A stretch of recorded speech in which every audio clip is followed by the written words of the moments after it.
ஷேய் விஷ்ணு பிரமா ஜனநாயகம் கணக்கு நீதி அரசர் முடிச்சிட்டாரு. நீதிமன்ற கோர்ட்டிலேருந்து அது என்னன்னு கேள்வி கேட்டு கணக்கை முடியப்பா முடிச்சிட்டாரு.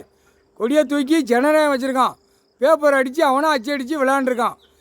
சாதாரண ஒரு எம்எல்ஏ பஞ்சாயத்து போட்டு வார்டில் இருக்கிறவன் 5 வருஷத்துக்குள்ளே பஞ்சாயத்து போட்டு வார்டில் இருக்கிறவன் 10 கோடி கையில் சேர்த்துருவான். 5 வருஷத்துக்குள்ளே 10 கோடி 20 கோடி.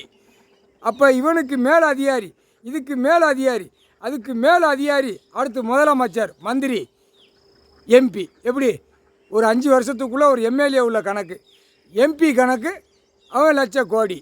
எங்கே டெல்லியிலேருந்து நிதி வாங்கி அப்படியே அந்த கையெழுத்துக்களை போட்டு கான்ட்ராக்ட் இன்ஜினியர் எல்லாவனுங்க கையெழுத்துக்களை உள்ளே மாறி வெளியே மாறி போட்டு அந்த பேப்பர் அடித்த பேப்பர் கணக்கு போட்டார்.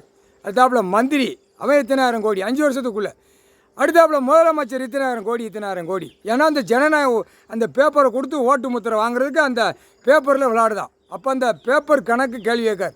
அப்போ ஒரு எம்எல்ஏ பஞ்சாயத்து போர்டிலேருந்து லட்ச கோடி வச்சுருக்கானா அப்போ என்ன அர்த்தம்? இவனா ஜனநாயகம் வச்சு இவனா ஓட்டு முத்திரை வாங்கி இவனா பேப்பர் அடித்து விளையாடுதான்.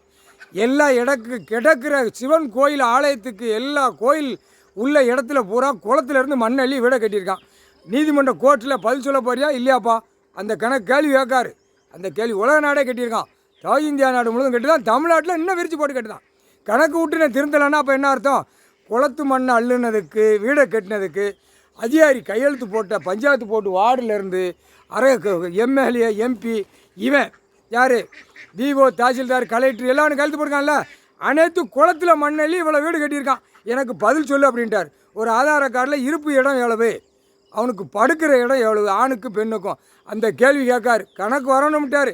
கோர்ட்டு இன்னைக்கு கோர்ட்டாரு கொடுக்காரு. ஞாயிற்றுக்கிழமைனாலும் அவர் கணக்கு போட்டுக்கிட்டே இருப்பார். கணக்கை பார்த்துக்கோப்பா புரிஞ்சுக்கோப்பா. உட்கார்ந்தவொடனே ஆதார கார்டு ரேஷன் கார்டு இதை ஒரு கணக்கு வச்சு ஏற்றுவார். விவசாயம் பண்ண போகிறோம் எதுக்கடா பில்டிங் கட்டியிருக்க, ரோடு காட்டுகள்லாம் கட்டியிருக்கடா. விவசாயத்துக்கு உள்ளது மலையை உடைச்ச கணக்கு வந்து மலையை இறக்குறது பூரா அசிங்கம் பண்ணி வச்சுட்டான் மேலே. இப்போ என்னடான்னு அப்படியே துவங்குதார். மலை இறக்கணும் கீழே பூமியில். மழை வெஞ்சாத்தானே சாப்பிட முடியும். எப்படி இந்த பேலுக்கு அறிவு வரும்? முட்டா பேலுக்கு காமுட்டா பே விவசாயம் பண்ண பூரா வீடு கட்டியிருக்கான், மில்லு தொழிற்சாலை கட்டியிருக்கான், எல்லாம் 2ஆம் நம்பர் கட்டியிருக்கான். நான் விடமாட்டேன் அப்படின்ட்டார். ஆதார கார்டு ரேஷன் கார்டு வச்சு சுற்றி தூக்கி உள்ளே ஓட்டு போயிடுவான். அவன் ஆடு வரைக்கும் ஆடட்டும் அப்படின்ட்டார். தமிழ்நாடு ஃபுல்லாக அழைச்சி அடைச்சிருவார். போட்டார் கணக்கு முக்கால் சத்தியம்.